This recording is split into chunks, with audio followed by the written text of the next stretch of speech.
આજ રોજ સરકારી આર્ટ્સ કોલેજ માંડલના ઉપક્રમે એનએસએસની શિબિર મારા મત વિસ્તારની અંદર પાટડી તાલુકાના અંબાડા ગામે આજે આ શિબિરનું ઉદ્ઘાટન થયું છે। ખાસ કરી વિદ્યાર્થી યુવાનોને સમાજ સેવા સાથે જોડીને જવાબદાર નાગરિક બને, રાષ્ટ્ર નિર્માણની અંદર આ યુવાનનો ફાળો રહે।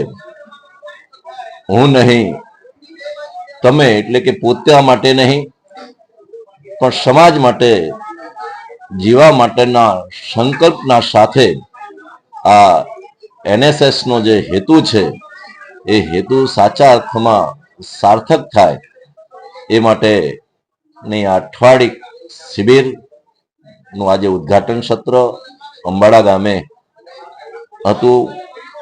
7 દિવસ સતત અલગ અલગ આરોગ્ય કેમ્પ માટેની વાત હોય, શિક્ષણ પ્રત્યેની જાગૃતતા માટેની વાત હોય, વૃક્ષોના જતન માટેની વાત હોય, સમાજની એકતાના સંદર્ભમાં અલગ અલગ કાર્યક્રમો થકી આ એનએસએસના શિબિરાર્થીઓના જીવનની અંદર આ શિબિરનું એક મહત્વ રહે, એમનું ઘડતરની અંદર પણ આ શિબિર ખૂબ ઉપયોગી બનવાની છે। ત્યારે અંબાડા ગામે શિબિર રાખવામાં આવી છે। આ શિબિરની અંદર અમારા અંબાડા ગામના જ વતની તાલુકા પંચાયતના ન્યાય સમિતિના ચેરમેન બેન બબુબેન પરમાર એ ઉપસ્થિત રહ્યા, એની સાથે ગામના સરપંચ, ઉપસરપંચ, આગેવાનો પણ ઉપસ્થિત રહ્યા અને ખાસ કરીને માંડલ આર્ટ્સ કોલેજના પ્રિન્સિપાલ માનનીય ડૉક્ટર હર્ષદ પરમાર, સંજયભાઈ અને એમનો સ્ટાફ પણ અહીંયા ઉપસ્થિત રહ્યો। લગભગ 50 જેટલા શિબિરાર્થીઓની ઉપસ્થિતિની અંદર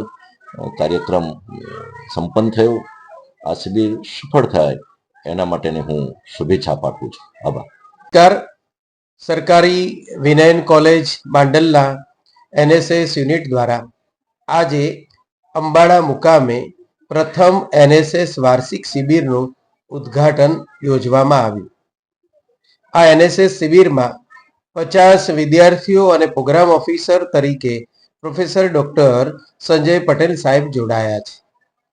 માંડલ કોલેજ માટે આજનો દિવસ ઐતિહાસિક છે, કારણ કે 2015માં કોલેજની શરૂઆત થઈ અને એનો એનએસએસ નો વાર્ષિક પ્રથમ શિબિર આ અંબાડા ગામની ધરતી પર યોજાઈ રહ્યો છે, એટલે આજનો દિવસ એ અર્થમાં ઐતિહાસિક છે। આ શિબિર દરમિયાન વિદ્યાર્થીઓને ઘડવા માટે, એને દેશના સુસજ્જ નાગરિક બનાવવા માટેનું આખું એ આયોજન છે। વહેલી સવારે પ્રભાત ફેરી, યોગ, કસરત, વ્યાયામ, ગ્રામ સફાઈ, અંધશ્રદ્ધાના કાર્યક્રમો, વૃક્ષારોપણના કાર્યક્રમો, બેટી બચાવો અભિયાન, મેડિકલ કેમ્પ, આવી જુદી જુદી પ્રવૃત્તિઓ વચ્ચે વચ્ચે બપોરના સમયગાળામાં બૌદ્ધિક સેશન પણ યોજવામાં આવશે। શાળાના બાળકો છે તો એમની સાથે રમતગમતના કાર્યક્રમો પણ યોજવામાં આવશે।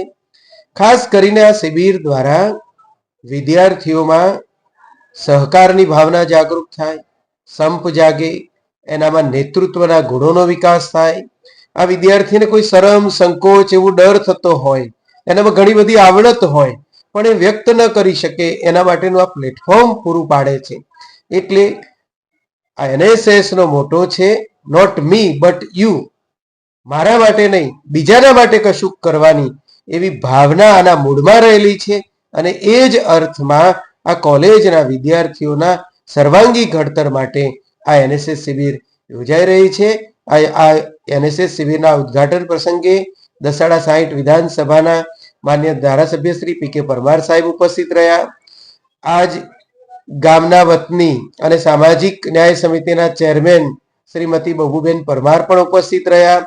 આજ ગામના સરપંચ શ્રી ના પ્રતિનિધિ તરીકે એમના સુપુત્ર યુવરાજસિંહ ઝાલા ઉપસ્થિત રહ્યા, ઉપસરપંચ પણ ઉપસ્થિત રહ્યા, શાળાના આચાર્ય શ્રી એ પણ અને શાળા પરિવારે કોલેજને શરૂઆતથી માંડીને ખૂબ સરસ મજાનો આવકારો અને સહયોગ આપ્યો છે અને ગામના આગેવાનો પણ આ પ્રસંગે મોટી સંખ્યામાં ઉપસ્થિત રહ્યા. એનો આનંદ વ્યક્ત કરું છું. મારી કોલેજના વિદ્યાર્થીઓને આ શિબિર દ્વારા એમના જીવન ઘડતરમાં અને જીવન ઘડતર થકી દેશ માટે ઉપયોગી થશે એવી આશા અને અપેક્ષા સાથે સમગ્ર લોકોનો કોલેજ પરિવાર વતી હું અભિનંદન આપું છું અને આવકારું છું, સ્વાગત કરું છું. એનએસએસ રાષ્ટ્રીય સેવા યોજના 1969 ની અંદર એની સ્થાપના થઈને મુખ્ય ઉદ્દેશ એ વિદ્યાર્થીને યુવાનોને સમાજ સાથે જોડીને જવાબદાર નાગરિક બનાવવા માટેનો એનો જે ઉદ્દેશ છે અને એમાં ખાસ કરી અને નોટ મી બટ યુ, હું નહીં પરંતુ તમે, આ જીવન પોતા માટે નહીં પણ સમાજ માટે જીવવા માટેનો જે સંકલ્પ આપે છે એવી આ એનએસએસ ની શિબિર એનું પ્રથમ દિવસ છે. 7 દિવસ અલગ અલગ પ્રકારના કાર્યક્રમો આ શિબિરના માધ્યમથી થવાના છે. આમ તો રાષ્ટ્રીય સ્વયંસેવક સંઘની સ્થાપનાને 100 વર્ષ પૂર્ણ થયા છે અને એ 100 વર્ષ એ ઉજવાઈ રહ્યા છે. હું પણ રાષ્ટ્રીય સ્વયંસેવક સંઘનો એક સ્વયંસેવક અને પ્રાથમિક વર્ગ મેં કર્યો અને ત્યારે ખરેખર જે અનુભવો છે આ શિબિરાર્થીઓ માટે અહીંયાથી કહેવાય પ્રકારે 10 વર્ષે આ પ્રથમવાર આ પ્રકારની શિબિર થઈ રહી છે.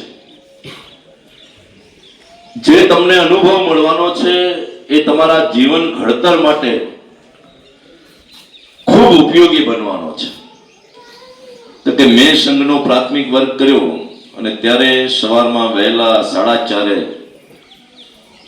ઉઠી અને સતત આખો દિવસ જે પ્રકારના સેશનો, જે પ્રકારના બૌદ્ધિકો થાય પણ એમાંથી આપણું જીવનનું જે ઘડતર થાય એમાંથી આપણા જીવનમાં અનેક પ્રકારના પરિવર્તનો આવતા હોય.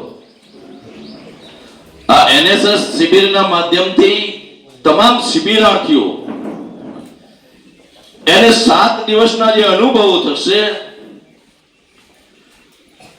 એમના જીવન ઘડતરની અંદર ખૂબ ઉપયોગી સાબિત થશે.